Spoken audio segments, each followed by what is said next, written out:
Last Tuesday morning, I was enjoying my usual cup of coffee by the kitchen window when I noticed something that made my blood run cold. There, across the narrow gap between our houses, my neighbor was crouched behind his air conditioning unit, carefully adjusting what looked like a small black device pointed directly at my living room window. My hands started shaking as I realized what I was seeing. Harold Brennan, the quiet man who'd lived next door for 3 years, was installing a camera aimed straight into my home. Before I reveal what really happened, please hit that subscribe button and like. I love hearing from viewers. What's your city? My name is Margaret Foster. I'm 48 years old, and I never imagined I'd find myself in this terrifying situation. Harold Brennan had always seemed like the perfect neighbor. Polite waves across the fence, occasional small talk about the weather, never any complaints about noise or property lines. He was a thin, nervous-looking man in his early 50s who worked from home doing some kind of computer consulting. But as I watched him through my kitchen curtains that morning, carefully positioning what was clearly surveillance equipment, every innocent interaction we'd ever had suddenly felt sinister and calculated. I immediately called my husband David Foster upstairs. David and I have been married for 22 years, and he's always been my steady rock through any crisis. When he saw what I was pointing at through the window, his face went from sleepy confusion to protective anger in seconds. David works in construction management, so he has a good eye for technical installations, and he confirmed my worst fears. That was definitely professional-grade camera equipment, and Harold was positioning it with the precision of someone who'd done this before. We spent the next hour documenting everything we could see from different windows in our house. Harold had returned inside, but the camera was still there, a small black eye staring directly into our home. David discovered we could see at least 2 other devices from our bedroom window. One pointed at our back door, and another that seemed focused on our master bedroom window. The violation felt overwhelming. How long had Harold been watching us? What had he seen?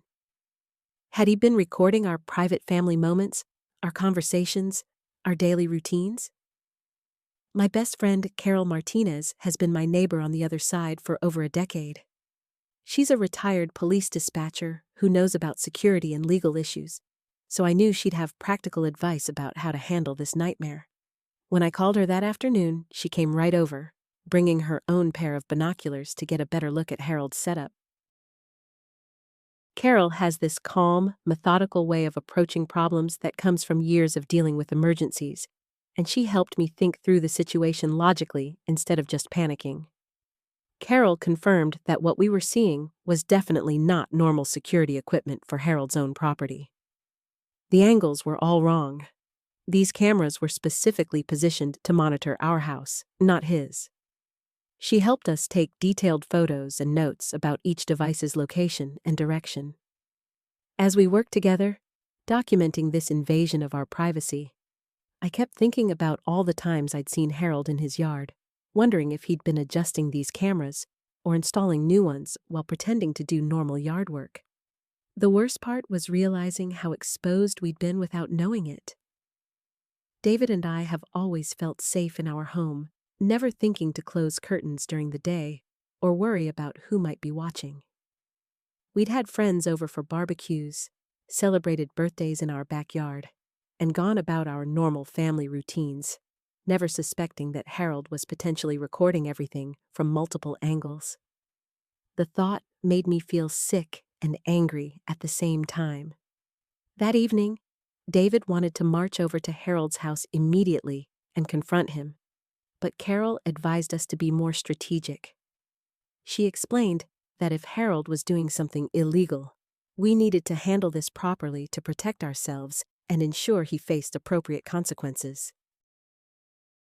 We spent hours that night researching privacy laws and trying to figure out our rights as homeowners. None of us had ever dealt with anything like this before. The trap I'd missed finally sprang shut. That evening, as we sat around our kitchen table with Carol, poring over printouts of privacy laws and neighbor dispute regulations. David kept clenching and unclenching his fists. I could see the frustration building in him with every page we read. Harold had been our neighbor for 15 years, and while we'd never been close friends, there had always been a cordial relationship between our families. David had even helped Harold move his new refrigerator in last spring. "I just don't understand it," David said, pushing back from the table. "Why would he do this to us? What did we ever do to him?" Carol looked up from the legal documents she'd been studying. "In my experience, people who do this kind of surveillance usually aren't motivated by anything their targets actually did. It's about control, or obsession, or sometimes just the thrill of having secret knowledge about someone else's life." The thought made my stomach turn. I kept replaying interactions with Harold over the past few months, looking for clues I might have missed. There was that day in July when I was watering the front garden in my pajamas and robe, and Harold had been unusually chatty, asking about our vacation plans and when David worked from home versus going to the office. At the time, I'd thought he was just being neighborly, but now it felt sinister.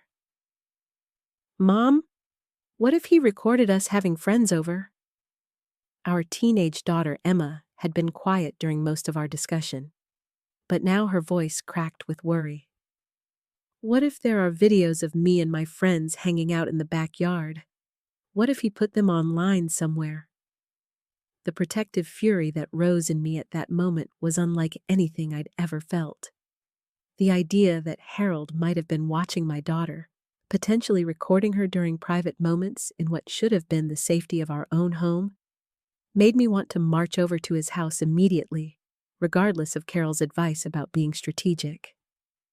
David reached across the table and squeezed Emma's hand. "We're going to figure this out, sweetheart. We're not going to let him get away with this." Carol had been taking notes while we talked, and now she looked up with a serious expression. "I think our first step needs to be documenting everything we can see from your property without trespassing on his. We need photographs of each camera, notes about what they're pointing at, and dates for when you first noticed them." "But what if he sees us taking pictures?" Emma asked. "Won't that make him angry? What if he does something worse?" It was a question that had been nagging at me too. Harold was a large man, probably 6'2" and heavyset, and while he'd never been threatening before, the discovery of the cameras had changed everything. If he was capable of this level of secretive invasion, what else might he do? "That's exactly why we need to be careful and methodical," Carol said. "If we handle this wrong, we could escalate the situation in ways that put you all in danger." David stood up and began pacing around the kitchen. "I hate feeling like we're trapped in our own home. I hate that Emma's scared, and I hate that we can't even open our curtains without wondering what that creep is recording." Over the next hour, Carol helped us develop a plan. We would document everything we could see from inside our house and our yard without going onto Harold's property. We would research our legal options and figure out whether this was something we needed to report to police or handle through civil court. Most importantly, we would stick together as a family and not let Harold's violations drive us out of our own home. But as we were wrapping up our planning session, Emma suddenly grabbed my arm. She'd been looking out the kitchen window while we talked, and now her face had gone pale. "Mom," she whispered, "Harold's in his backyard right now, and he's doing something to one of the cameras." We all rushed to the window. Sure enough, Harold was standing on a stepladder next to his fence, adjusting something on what looked like a small device mounted on a post. Even in the dim evening light, we could see him angling it directly toward our house. "He knows we saw them," David said grimly. "He's repositioning them so we can't see what he's doing." Carol pulled out her phone and started taking pictures through the window. "Actually, this is perfect." Now we have proof that he's actively maintaining surveillance equipment pointed at your property. But as Harold climbed down from the ladder, he turned and looked directly at our kitchen window. Even from 50 feet away, I could see the cold, calculating expression on his face. He didn't look surprised or embarrassed at being caught. He looked pleased. That's when I realized Harold wanted us to know what he was doing. Harold stood there for another long moment, staring directly at us through the kitchen window. Then, deliberately and slowly, he raised his hand and gave us a small wave before disappearing into his house. "Did he just wave at us?" Emma asked, her voice barely above a whisper. "He's taunting us," David said, his jaw clenched. "This isn't some paranoid neighbor who thinks we're up to something.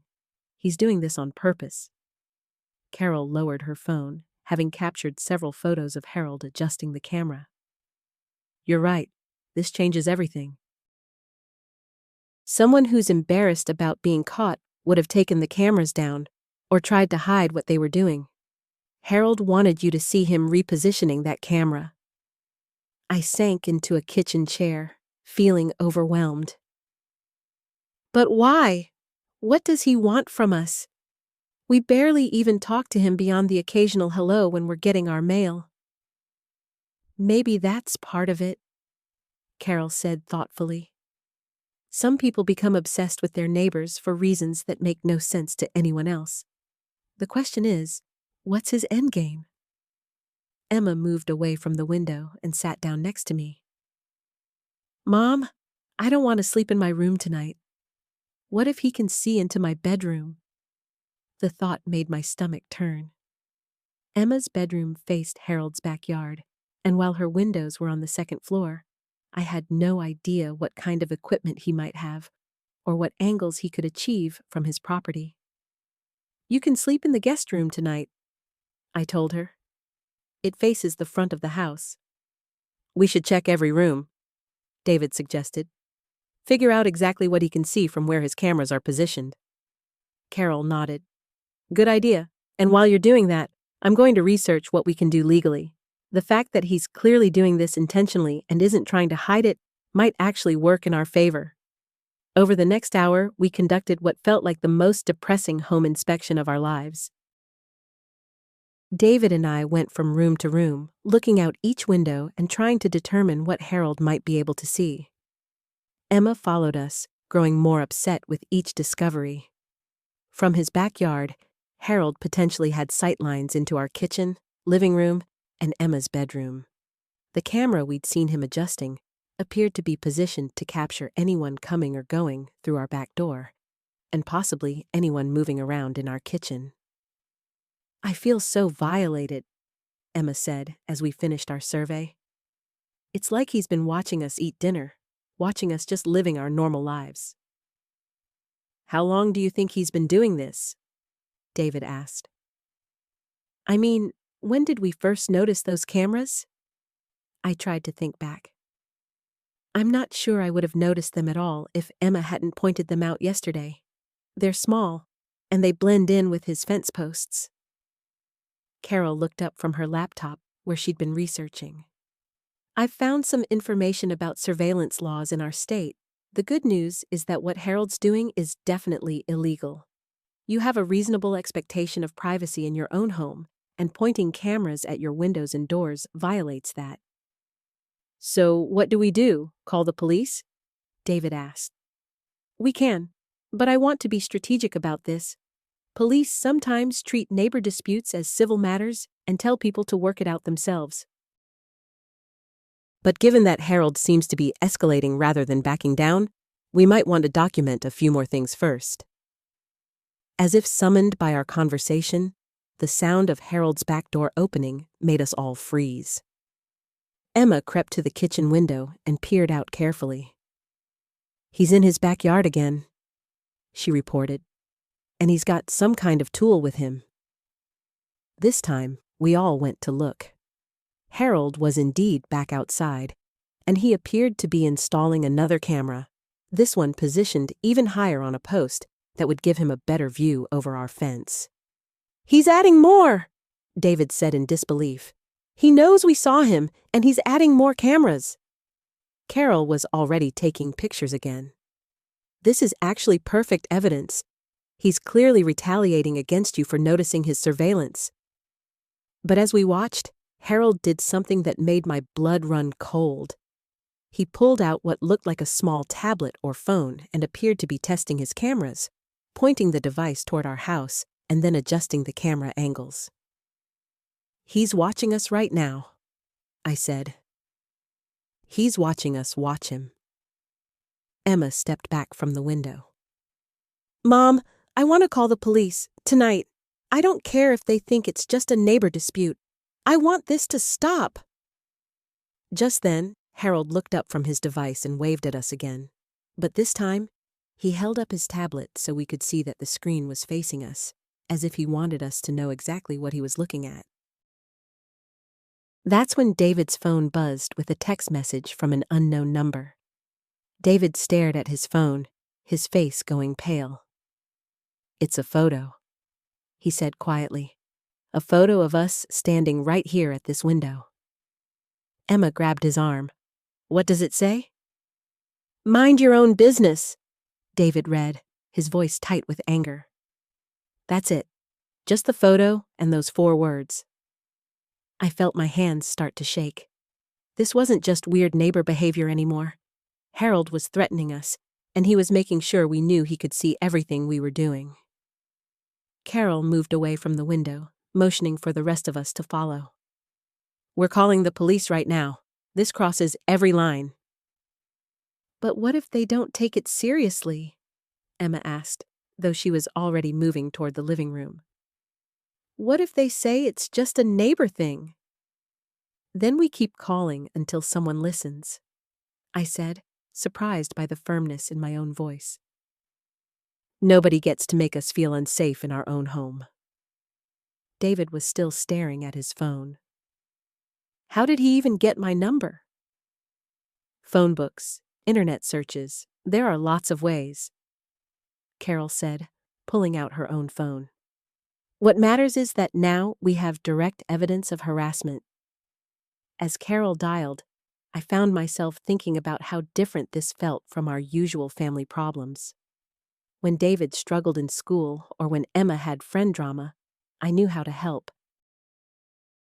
But this feeling of being watched, of having someone document our private moments, made me feel helpless in a way I'd never experienced. "Yes, I'd like to report harassment and illegal surveillance," Carol was saying into the phone. She looked at me and nodded encouragingly. Emma sat down next to me on the couch. "Mom, I'm scared to be here alone tomorrow when you're at work and David's at school." "You won't be alone," I said immediately. "We'll figure something out." David looked up from his phone. "Maybe I should text him back. Tell him to stop."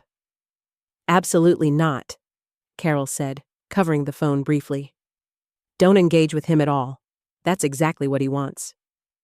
She went back to her conversation with the police dispatcher, giving our address and explaining the situation. I could only hear her side, but it sounded like they were taking it seriously. "They're sending someone out tonight," Carol announced after hanging up. The dispatcher said photographing people inside their homes and sending threatening messages definitely constitutes harassment. I felt a wave of relief, but it was mixed with anxiety. What if this makes Harold angry? What if he does something worse? "That's exactly why we need official documentation," Carol said. "People like Harold count on their victims being too scared or too polite to fight back." Emma was looking out the front window now. "There's a police car coming down the street." Sure enough, a patrol car was pulling up to our curb. As we watched the officer get out, David's phone buzzed again.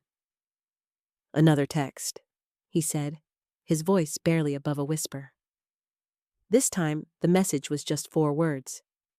"You made a mistake." My hands were shaking as I read David's phone over his shoulder. "You made a mistake." The words felt like ice in my stomach. What had we unleashed by calling the police?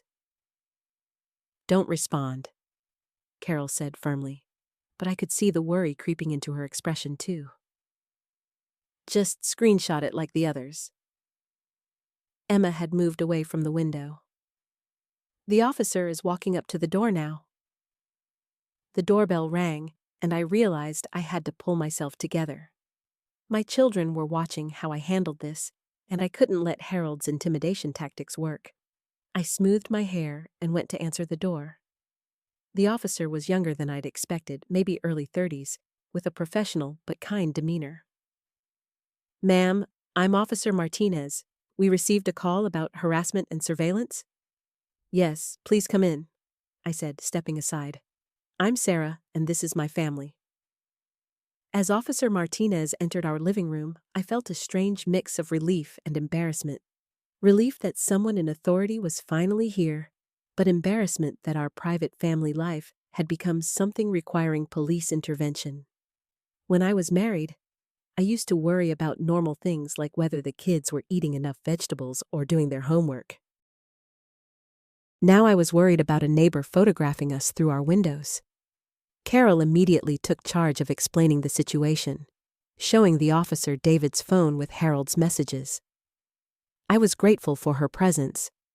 Without her here, I might have minimized everything, tried to convince the officer it wasn't that serious. "These photos were definitely taken from outside your property looking into your home?" Officer Martinez asked, studying David's phone. "Yes," I said, finding my voice. "Our neighbor Harold lives in that house there." I pointed toward his property.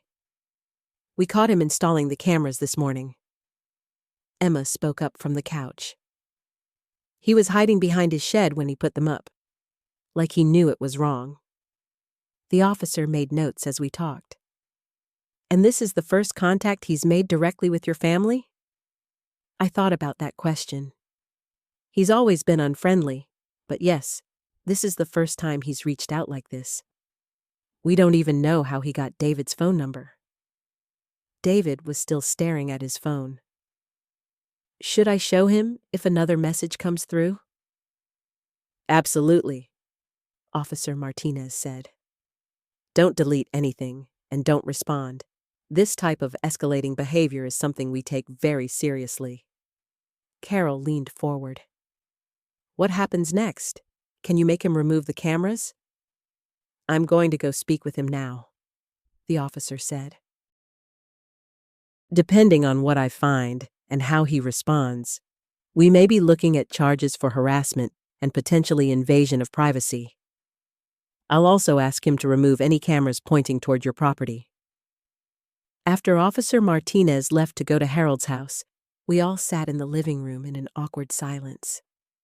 I kept thinking about that last message. "You made a mistake." It felt like a threat, like Harold was planning some kind of retaliation for involving the police. "Mom, you look scared," Emma said softly. I realized I was. Not just nervous or worried, but genuinely scared.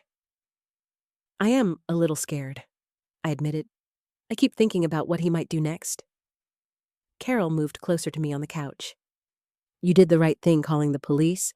What would have happened if you hadn't? He would have kept taking pictures, kept making you all feel unsafe. This was the only way to make it stop." "But what if it doesn't stop?" I asked. "What if the police talking to him just makes him angrier?" David looked up from his phone. "Mom, you always tell us that bullies get worse when you ignore them. Harold's been a bully for years, right? Making Emma afraid to play in the backyard, giving you dirty looks. Now this camera thing. Maybe it's time someone finally stood up to him." I was surprised by the maturity in David's voice. He was right, of course. I had been avoiding conflict with Harold for so long that I'd normalized his increasingly inappropriate behavior. But where was the line between being a good neighbor and protecting my family? Through the front window, we could see Officer Martinez on Harold's porch. The conversation seemed to be going on for a long time. I found myself straining to hear voices, but they were too far away. "I wonder what Harold's telling him," Emma said. "Probably trying to justify the cameras somehow," Carol said. People like Harold always have excuses for their behavior. David's phone buzzed again. We all froze. This time the message was longer. "Police can't watch you all the time. I know your schedules. I know when you're alone." My blood went cold. This wasn't just harassment anymore. This sounded like a direct threat. I grabbed David's phone with shaking hands, reading Harold's message again. The words seemed to burn into my vision. "I know when you're alone." This had crossed every line imaginable. "We need to show this to Officer Martinez right now," I said, my voice barely steady. Through the window, I could see him still talking with Harold on the front porch, but their body language had changed. The officer was standing straighter, more formal, while Harold seemed to be gesturing defensively. Carol moved to the window, peering through the curtain carefully. "It looks like Harold's getting agitated. His arms are waving around, and he keeps pointing over here." Emma curled up in the corner of the couch, pulling a throw pillow against her chest. "Mom, I don't want to sleep in my room tonight. What if he can see in my window, even without the camera?" The fear in my daughter's voice broke something inside me. This was exactly what I'd been trying to avoid, my children feeling unsafe in their own home. But now I realized that my efforts to keep the peace had only enabled Harold's behavior to escalate to this point. "You can sleep in my room tonight?" I told Emma, sitting down beside her. "We'll figure out better window coverings tomorrow." David was staring at his phone, his jaw clenched in a way that reminded me of his father. I should text him back, tell him to leave us alone or else. "No," I said firmly. "We don't engage with him directly. That's what Officer Martinez said. We document everything, but we don't respond." "But Mom, he's threatening you. He's threatening all of us." David's voice cracked slightly, revealing the scared kid beneath his protective anger. "What if the police can't do anything?"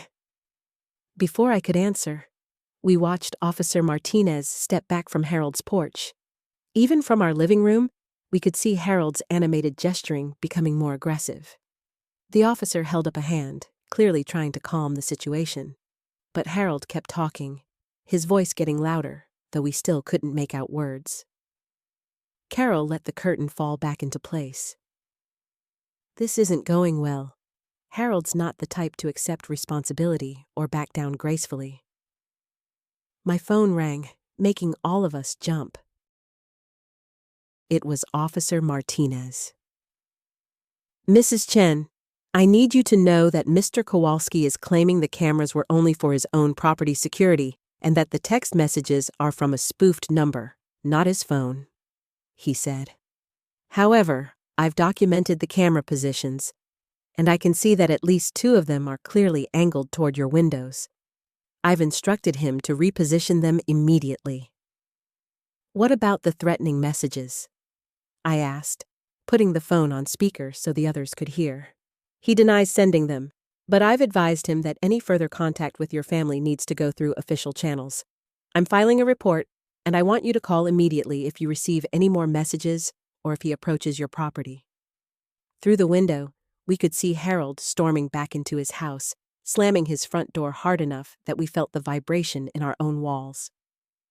"Officer Martinez," I said, "I have to ask, what happens if he doesn't stop? What if he keeps harassing us?" "Then we build a case for a restraining order. Keep documenting everything. I know this is scary, but you did the right thing by calling us." After hanging up, the 4 of us sat in heavy silence. The house felt different now, like Harold's presence next door was somehow more threatening than before. Every small sound outside made us glance toward the windows. I keep thinking about what he said about knowing our schedules, Emma said quietly. How long has he been watching us? It was a question I'd been trying not to think about. Harold lived alone, and his house sat at an angle that gave him a clear view of our driveway and front yard. How many times had I dismissed the feeling of being watched as paranoia? How many times had I attributed his knowledge of our comings and goings to normal neighborly observation? Carol began pacing the living room, her footsteps muffled by the old carpet. You know what bothers me most? The escalation.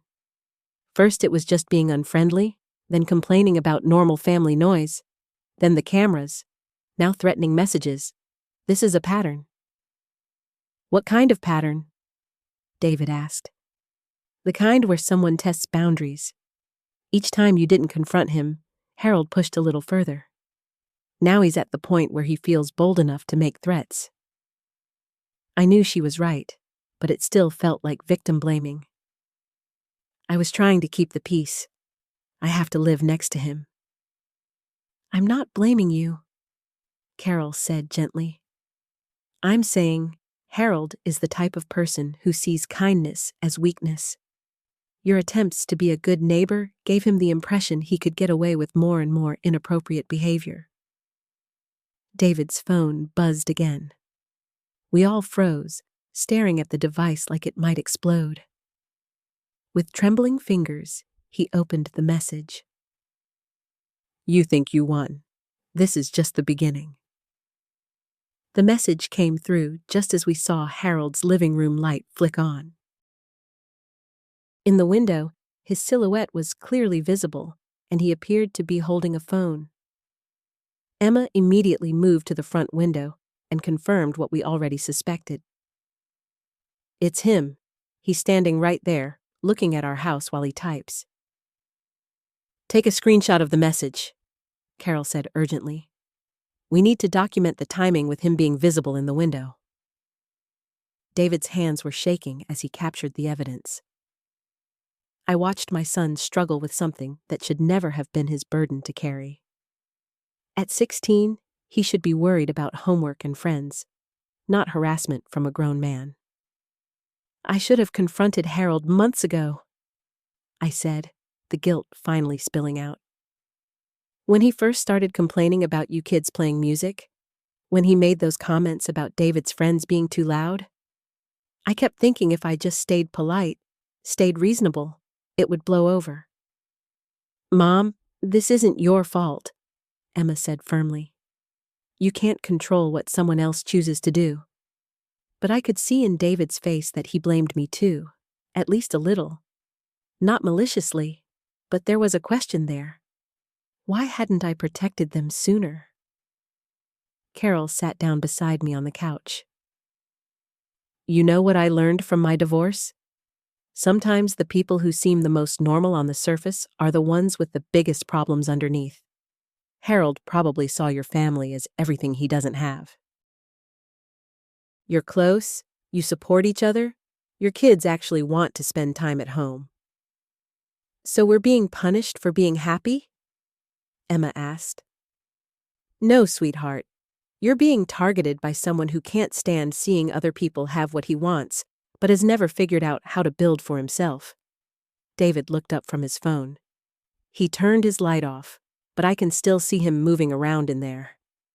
The thought of Harold watching us from his darkened house made my skin crawl. How many evenings had we sat in this living room, completely unaware that we were being observed and judged? We need to change how we do things, I said. At least until this gets resolved. No more leaving doors unlocked, even when we're home. No more taking out trash alone after dark. I hate that he's making us live like prisoners in our own house, Emma said. It's temporary, Carol assured her. Bullies like Harold count on people being too scared or too polite to fight back. But you have documentation now, you have police involvement, and you have each other. David suddenly stood up, pacing to the window and back. What if documenting everything isn't enough? What if the police can't actually do anything until he does something really bad? It was the question I'd been avoiding, but David had inherited my tendency to think through worst-case scenarios. The uncomfortable truth was that Harold had been careful so far. Invasive, inappropriate, threatening, but possibly still within legal boundaries. Then we make it clear that our family isn't an easy target, I said, surprised by the firmness in my own voice. We document everything, we stay together, we don't let him isolate any of us. Emma moved away from the window and sat cross-legged on the floor in front of the couch. Remember when I was little and had nightmares about monsters in the closet? You used to tell me that monsters lose their power when you turn on the lights and look right at them. Harold's not exactly hiding in a closet, Em, David said. No, but he's been operating in shadows, making us feel watched and uncomfortable without us really knowing why. Now we know what we're dealing with. Carol nodded approvingly. Emma's right. The unknown is always scarier than the known. But as if Harold could hear our conversation, David's phone buzzed again. This time the message was longer. Your family thinks they're so perfect. Walking around like you own the neighborhood, I see everything you do, every mistake you make, every time you think nobody's watching. David's face went pale as he read it aloud. The message felt different from the others, more personal and detailed. Like Harold had been building up resentment for much longer than any of us had realized. There's something else, David said quietly. He's not just texting me. The air in the room seemed to thicken as we all stared at David. My heart was already racing from the message he'd just read, but something in his expression told me we were only seeing the tip of the iceberg. What do you mean he's not just texting you? I asked, though I wasn't sure I wanted to hear the answer. David looked at Emma, then back at his phone. Show them yours, Em. Emma's face went white. She pulled out her phone with shaking hands, scrolling through what looked like a long list of messages. I didn't want to worry anyone. I thought maybe if I ignored them, they'd stop. Emma, Carol said gently, how long has this been going on? 3 weeks, maybe a month. Emma's voice was barely above a whisper. At first, they seemed almost normal, like he was just being a concerned neighbor, telling me to be careful walking home alone, stuff like that. My stomach dropped. Harold had been targeting my daughter for a month, and I hadn't known. The cameras, the watching, the messages to both kids. This wasn't random harassment. This was calculated. Read some of them, I said, trying to keep my voice steady. Emma scrolled up to earlier messages and began reading. This one's from 2 weeks ago. Saw you come home late last night. Your parents should be more careful about letting a young girl walk around after dark. Lots of dangerous people in the world. David moved closer to his sister.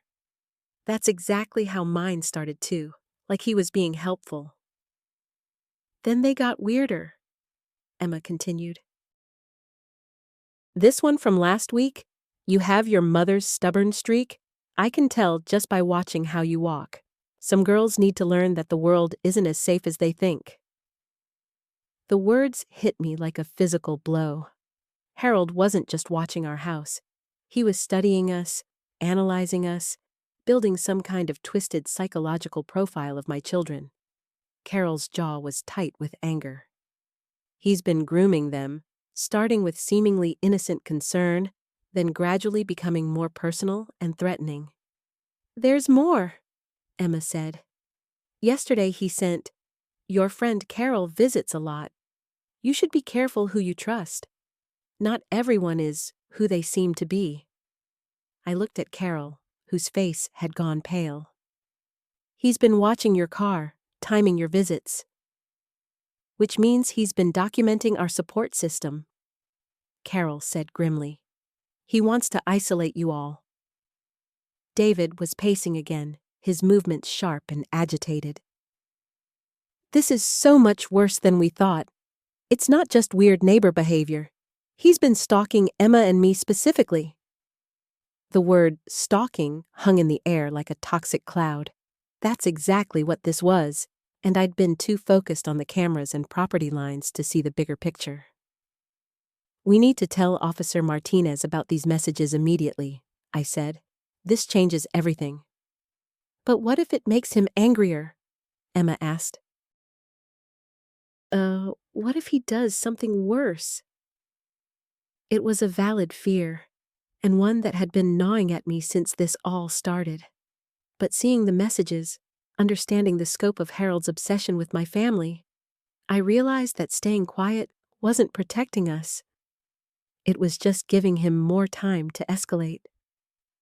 Em, look at me, I said. She met my eyes, and I saw so much trust there, so much faith that I could fix this somehow. Harold is counting on us being too scared to act. That's how bullies operate. They use our fear against us. Your mom's right, David said, surprising me with his sudden certainty. I've been afraid to show anyone these messages because I thought maybe I was overreacting. But reading them out loud, hearing Emma's too, this isn't normal. Carol nodded. And the pattern is clear. He's testing boundaries, seeing how much he can get away with before any of you push back.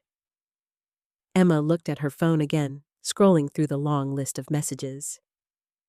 There are so many of them. I started just deleting them without reading them, but I saved the ones that really scared me. How many total? I asked. Maybe 40 or 50 to me. David, how many do you have? About the same, maybe more. David sat down heavily on the couch. God, when I think about him typing all these messages, watching us, planning what to say next. The scope of Harold's obsession was staggering. This wasn't impulsive behavior. He'd been dedicating hours to watching and messaging my children, building some kind of elaborate surveillance system focused on our family. We need to go through all of them, I said. Print them out if we can, organize them by date. Show the progression from seemingly innocent to obviously threatening. I can help with that, Carol offered. Fresh eyes might catch patterns you're too close to see. As we started working through the messages chronologically, a disturbing picture emerged. Harold hadn't just been watching our house randomly. He'd been tracking our routines, noting when we left and returned, observing our interactions with neighbors and friends. The messages referenced specific clothes Emma had worn, mentioned times David had stayed out late, even commented on conversations we'd had in our backyard that he couldn't possibly have heard from his property line. Look at this one, Emma said, pointing to her phone. From 10 days ago. Heard you and your mother arguing about curfew last night? She doesn't understand what it's like for a girl your age. How could he have heard that? We were inside, in the kitchen. A chill ran down my spine. The cameras we found might not be the only ones. David's head snapped up. You think there are more? Or listening devices, or he's found a way to get closer to the house than we realized. The thought of Harold creeping around our property, possibly for months, made me feel physically ill. Carol was studying the messages on both phones, her expression growing darker. These aren't just harassment. Some of these could be considered threats. And the level of detail about your daily activities suggests ongoing surveillance that goes way beyond what those obvious cameras could capture. So, what do we do? Emma asked. I mean, besides calling Officer Martinez. It was a fair question. Even with evidence, even with police involvement, Harold was still our neighbor. He still lived 20 feet from our bedroom windows. The messages proved he was obsessed with our family, but they didn't make him disappear. We stick together, I said. No one goes anywhere alone until this is resolved. What about school? David asked. Work for you? I hadn't thought that far ahead, but David was right. We couldn't become prisoners in our own house, but we also couldn't pretend that Harold's escalating behavior wasn't a real threat. We figure it out one day at a time, I said. But from now on, complete honesty between us. No more hiding messages or trying to protect each other by keeping quiet. Emma nodded. I'm sorry I didn't tell you sooner. I really thought if I just ignored him, he'd get bored and stop. Don't apologize. You were trying to handle it, which shows incredible strength. But now we handle it together. As we continued going through the messages, David suddenly froze. Oh no, no. What? Carol and I said simultaneously. David's face had gone completely white. This message from yesterday, after we talked to Officer Martinez. Harold says, saw the police car today. Hope you didn't do anything you'll regret. Small neighborhoods like this, people need to get along. The implication was clear and terrifying. Harold had been watching even during our official police consultation. He knew we'd reported him, and he was already sending veiled threats about the consequences of involving law enforcement. David, I said carefully, is there anything else? Any messages you haven't mentioned? He scrolled down to his most recent messages, the ones that had come in just since we'd been sitting here talking. This one came in 5 minutes ago. He held up his phone, and I felt the blood drain from my face as I read Harold's latest message. Family meeting tonight? How nice. Hope Carol makes it home safely. The words on David's phone screen seemed to pulse with menace. Harold wasn't just watching our house anymore. He was tracking our movements in real time, monitoring who came and went, and making it clear that he knew exactly what we were doing at any given moment. Carol set down her coffee cup with shaking hands. He's watching us right now. He saw me arrive. He knows we're all here together, and he's letting us know that he's keeping score. I looked around our living room, suddenly aware of every window, every gap in the curtains. The familiar space that had always felt like our sanctuary now felt exposed and vulnerable. Harold was out there somewhere, probably at one of his windows with binoculars, cataloging our every move. Mom, I'm scared, Emma said quietly. She'd moved closer to me on the couch, and I could feel her trembling slightly. We all are, sweetheart. But being scared doesn't mean we're helpless. David was still staring at his phone, his face pale. There's more. He sent another one while we were reading that last message. He cleared his throat and read aloud. David, you're almost 18 now, old enough to make smart decisions about your family's safety. Think carefully about your next moves. The implicit threat made my stomach clench. Harold was specifically targeting David now, trying to manipulate him by appealing to his sense of responsibility as the oldest child. It was psychological warfare, and it was working. I could see the weight of misplaced guilt settling on my son's shoulders. This isn't your fault, I told David firmly. None of this is any of our fault. Harold is the one making these choices.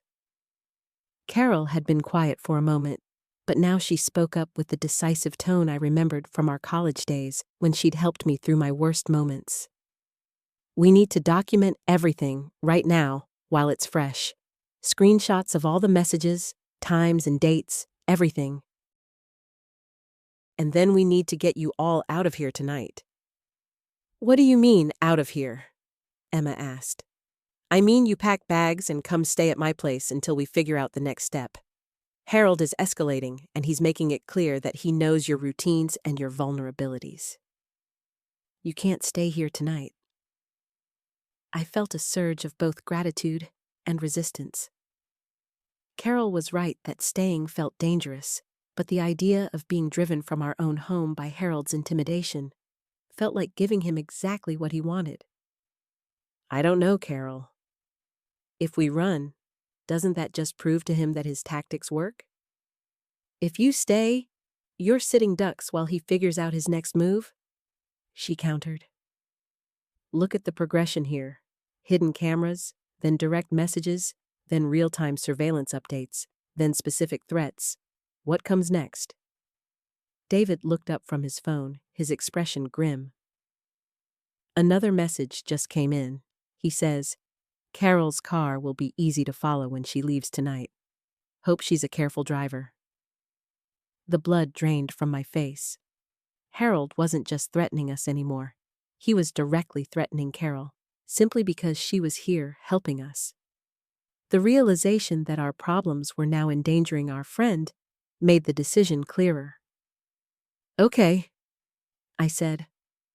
We pack bags, but we need to be smart about how we leave. If Harold is watching this closely, we need to assume he'll follow us or try to interfere somehow. Emma was already standing up. How do we pack without him seeing everything we're doing? It was a good question. Our bedrooms faced Harold's house, and even with curtains drawn, moving around with lights on would create shadows and silhouettes that could give away our activities. Carol thought for a moment. We turn off all the lights in the front rooms and bedrooms. Pack in the back of the house where he can't see. Use phone flashlights if you need to. Pack light, just enough for a few days. As we started to move, David's phone buzzed again. This time, he read the message aloud immediately. Packing for a trip? How exciting. Safe travels. Harold was watching us pack. Right now, in real time. The realization that we were essentially performing for Harold's entertainment while trying to escape his surveillance was both infuriating and terrifying. Every movement we made, every decision we thought we were making independently, was being observed and commented on by someone who clearly viewed our fear as a form of entertainment. Change of plans, I said, my voice steadier than I felt. We pack, but we also call Officer Martinez right now, before we go anywhere. The weight of Harold's real-time surveillance pressed down on us like a suffocating blanket. Every breath felt monitored, every whisper potentially overheard. I pulled out my phone with trembling fingers and scrolled to Officer Martinez's contact information. Wait, Emma said, her voice barely above a whisper. Should we go outside to make the call? What if he's somehow listening to conversations inside the house too? The paranoia was justified, but the thought of stepping outside while Harold was actively watching felt even more dangerous. David moved closer to us, creating a tight circle in our kitchen, the room furthest from Harold's house. We stay inside, I decided, but we keep our voices low. I dialed Officer Martinez's number, my heart hammering as it rang once, twice. When his familiar voice answered, I felt a small surge of relief. Officer Martinez, this is Sarah from Maple Street. Harold's behavior has escalated significantly since this afternoon. I quickly explained the messages, the real-time updates about our activities, and the direct threat about Carol's car. Officer Martinez listened without interruption, and I could hear him taking notes. I'm going to send a patrol car to your street immediately, he said. Can you forward me screenshots of all the messages you've received tonight? Yes, absolutely. I looked at David, who was already preparing to send the screenshots.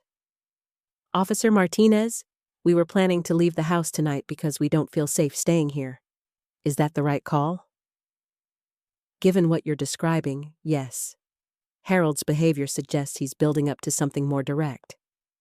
Do you have somewhere safe to go?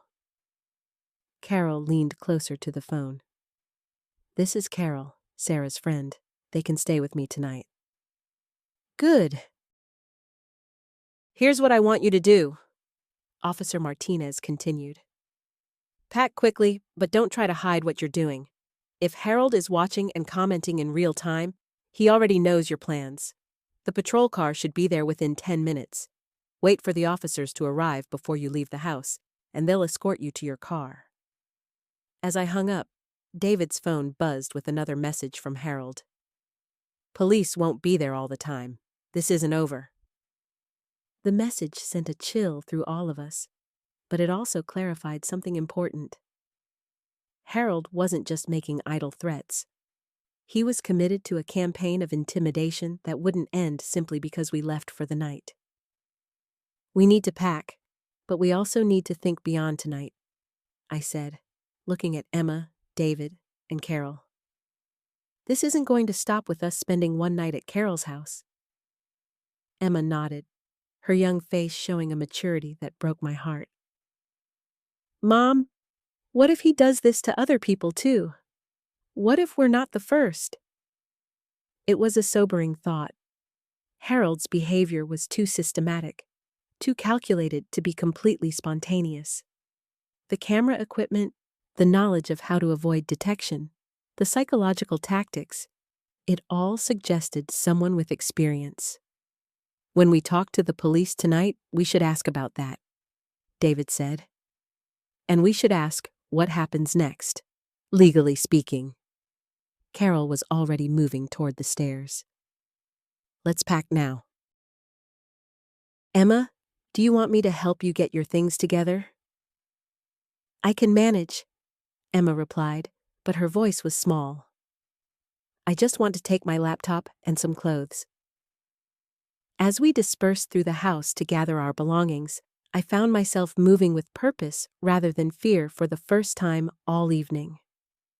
Having a plan, having official support, and knowing that we weren't facing this alone made the situation feel manageable rather than overwhelming. True to Officer Martinez's word, we saw the patrol car's headlights sweep across our street exactly 9 minutes after our phone call ended. The sight of official help arriving filled me with a relief so profound that I had to sit down for a moment. David's phone remained mercifully silent as we loaded our bags into Carol's car, under the watchful eyes of 2 police officers. Whatever Harold thought about this development, he was keeping it to himself for now. As we drove away from our house, I realized that while we were temporarily displaced, we weren't defeated. Harold had overplayed his hand by making direct threats and revealing the extent of his surveillance. What had started as a violation of our privacy had become a clear criminal matter with evidence, witnesses, and official documentation. "Tomorrow," I said to no one in particular, "we start figuring out how to take our lives back." Carol reached over and squeezed my hand. "Tomorrow," she agreed. "But tonight, you're safe."